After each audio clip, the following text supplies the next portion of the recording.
Hello, everybody! Today we're going to be learning about the musical alphabet. This is kind of one of the standard languages in music that you'll find around. The goal of this language, how this game kind of works, I guess you could say, is there are 7 notes that have letter names and 5 that don't. So what we do is we memorize these letter names and then understand a little method of how to bend it so you can get up to these notes. I'm just going to show you how that works right now. So all of these notes right here are something that we would call natural. They're in their natural position or whatever. And then these would be sharps, flats, or otherwise known as accidentals, they call them. They're just kind of like the in-between notes. So you got the notes with the letters, notes with no letters. And how we deal with that is all of the notes that have letters, we call them natural. And that's how this little symbol looks, and you'll see that. You only see that when we're moving back from other kind of stuff, but it's kind of assumed that every single note that doesn't have some sort of extra little thing to it is a natural note name. And once we learn those note names, what you can do with every single one of those positions that you're going to learn is you can bend the note 2 steps in either direction. So if we want to make it go in this direction, we add something called what's called a sharp. And that goes up just one little key, the next available half step up. These are also known as semitones, half steps, you know. And what we can do is we can take a note, like this one right here, and then we can say, okay, make it sharp. And now instead of playing this note, we're playing this note, but we're imagining it's this note bent up. And we can make it more sharp, and more, and more, and more, and more, and more, and more, and more. And that's kind of the idea of sharpness, is you're taking this note, and because we can't bend it, we have to pretend it's another note.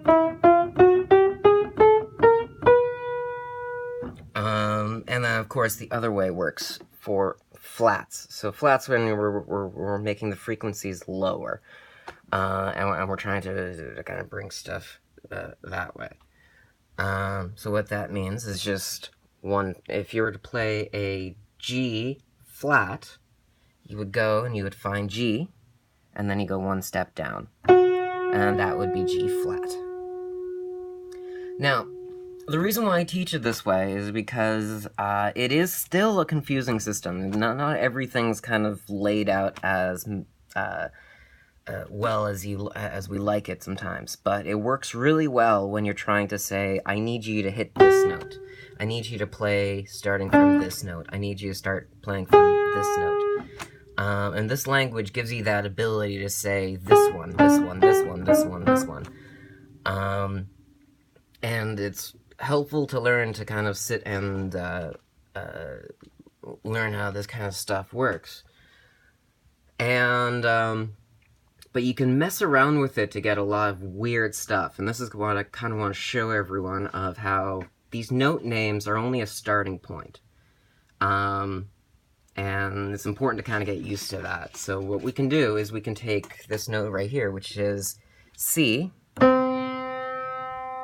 and this note as well is also D, not flat, but double flat. Not only is it C, or D double flat, it's also B sharp. So in a way, every single time you play a note, you are kind of playing a whole series of possible notes, but you're calling it this one. And this is called kind of enharmonics. It's just them trying to explain how one note can be called C sharp or D flat. And the reason why is because how the system works is you find the letter name and then you adjust. And that's kind of what we want to start getting into and practicing. So right here, we just kind of have a basic keyboard. And how I break it down when teaching is we kind of learn these 3 notes first. And just kind of get used to them. And then you kind of pick up these 4 notes right here. So this little section right here, as you can see, there's 2 black notes, two of these all everywhere. So what you want to first do is find those 2 little black notes and avoid the 3s. And then in between these 2, we have C, D, and E. E, D, and C. Now let's look at here. C, D, E, E, D, C. And the next video, I'm going to show you how you can kind of mess around with this, but we're going to kind of hop over to almost like the next lesson right here. And next you would find this group of 3. Group of 3 right here, group of 3 right here, group of 3 right here. And you can see they're all over. Here's 1 C, here's 2 Cs, here's 3 Cs, here's another C. This group of 3 right here, we have F, G, A, B. And this is kind of like the next little set that you'd want to pick up. And then from there you want to add these in together. And that's the last step of C, D, E, F, G, A, B, C. And then from there, we can start messing around with this little system. Now we can do C, D, E, F, F sharp, G, G sharp, A, G, G flat, F, F flat, E flat, D, D flat, D sharp, D, E, E, D, E, B, C. And this is kind of what we're trying to be able to do. So if you're having troubles with this, you want to stay tuned for the next video, because I'm going to go through a couple different techniques and methods that I still use to this day when I kind of feel like I'm losing it a little bit. Stay tuned for, there should be eventually a handout that's coming out with this. And one more time. So we have these 2. C, D, E. You want to get these. Spend a day with them. Go take them out for a picnic.